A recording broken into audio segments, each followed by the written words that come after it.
SCOTUS rejects mandatory arbitration for transportation workers classified as independent contractors. Last week the Supreme Court dropped its unanimous decision in New Prime v. Oliveira penned by Justice Gorsuch, weighing in on the application of the Federal Arbitration Act to independent contractors of a transportation company. Viewed from its broader consequences, New Prime is not without collateral damage. A brief history of employment law and the Federal Arbitration Act. Mandatory arbitration became commonplace in employment contracts and employment agreements as a condition of employment after the Supreme Court heavily rewrote the Federal Arbitration Act in the 1980s. In 1925 Congress passed the Federal Arbitration Act, which enforces arbitration clauses in contracts covered by the Act. The Federal Arbitration Act was designed to create a meaningful dispute resolution framework between businesses that conducted transactions across the country. Everybody seemed to agree with this history until we reached the excess capitalism of the 1980s. In the late 1970s and early 1980s, enterprising businesses, primarily in banking and lending, fought to repurpose the Federal Arbitration Act to apply to consumer transactions. Courts agreed and mandatory arbitration agreements became part of many consumer agreements for credit cards, bank accounts, utility services and sometimes even retail purchases. Arbitration decisions are often not published, so even when companies suffer adverse judgments they are concealed from the public, which makes it harder for consumers to assess their potential relief in this forum.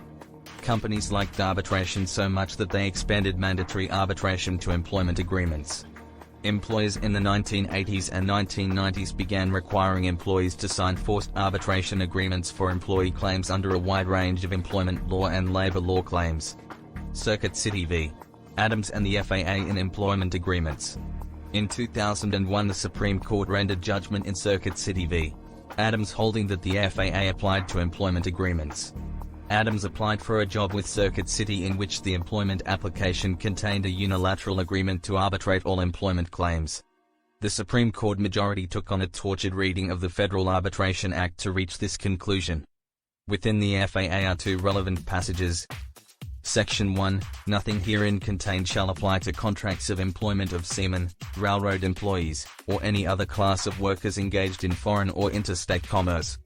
Section 2, a written provision in any maritime transaction or a contract evidencing a transaction involving commerce to settle by arbitration a controversy thereafter arising out of such contract or transaction, or the refusal to perform the whole or any part thereof, or an agreement in writing to submit to arbitration an existing controversy arising out of such a contract, transaction, or refusal, shall be valid, irrevocable, and enforceable, save upon such grounds as exist at law or in equity for the revocation of any contract.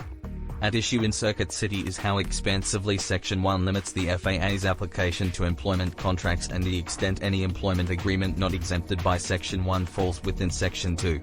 According to the majority, commerce in Section 1 must be narrowly defined because the section describes some of the workers. As a result, the employees exempted by Section 1 only include employees involved in transportation, like railway workers and seamen. Conversely, commerce in Section 2 must be expansively defined because it lacks any limiting language, and the FAA intended to expansively cover the extent of Congress's power under the Commerce Clause. As a result of Circuit City, we have expansive legal protection for forced arbitration in employment with very little limitation. New Prime v. Oliveira and forced arbitration of independent contractors. New Prime deals with relationship between the FAA and non-employee workers. Here Justice Gorsuch's majority opinion provides further confusion into interpreting the FAA in the employment context, although he finds an interpretation that favors the workers in this particular situation. Justice Gorsuch applies a supposed textualist approach to determine the drivers have contracts of employment under the Federal Arbitration Agreement. He finds that in 1925 there was no distinction between independent contractor and employee, and the term employment applied to all employment relationships.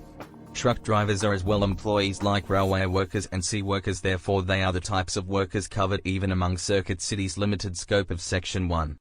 Why New Prime isn't worth quite the praise it gets. Sure, New Prime is a win for workers engaged in transportation jobs like those covered by Circuit City's interpretation of workers covered by Section 1's exemption. Employers may no longer get away with properly or improperly defining these workers as independent contractors, rather than employees, to force them into mandatory arbitration agreements. It does not help them gain any other protections as employees, but it does avoid mandatory arbitration. However, New Prime's interpretation of Section 1 is not without collateral damage. Although all transportation workers may fall within New Prime's interpretation of Section 1's exemption, it does not mean those same workers may receive exemption under state law.